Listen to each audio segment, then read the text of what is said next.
बिना सिलेबस जाने अगर आप चल भी दीजिएगा तो पहुंचिएगा नहीं कहीं। सबसे बड़ा आप देखिए आजकल बहुत से ऐसे लोग होंगे आपके जानकारी में जो का बीपीएससी का पीटी बहुत ऐसा तैयारी कर रहे हैं, बीपीएससी का पीटी नहीं निकला या बीपीएससी का पीटी निकल भी गया तो मेंस फंस गया। अल्टीमेट गोल क्या है? Final selection.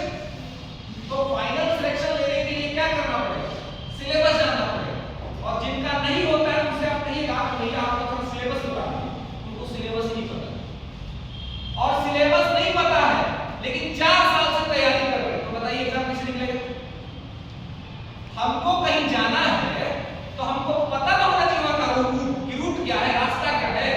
अगर हमको रूट ही नहीं पता होगा तो हम कैसे पहुंचेंगे? बहुत प्रैक्टिकल बात है, रूट तो पता होना चाहिए। तो सिलेबस क्या है? रूट है।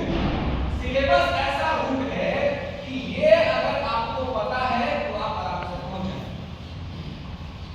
अगर आपको वास्तव में एग्जाम को पास करना है तो 2 चीज करना पड़ेगा। एक तो सिलेबस ये आपको याद हो जाए। याद पहले आपको ये याद हो ना हो कि मूल अधिकार का अनुच्छेद कौन सा है, लेकिन ये याद होना चाहिए कि सिलेबस क्या है। क्योंकि जब आपको सिलेबस पता होगा ना तो कोई आपको भटकाएगा नहीं और आप स्वयं भी नहीं भटकिएगा।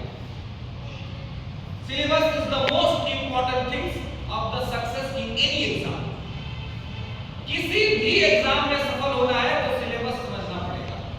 बिना सिलेबस समझे मैदान में उतर गए कुछ नहीं होगा।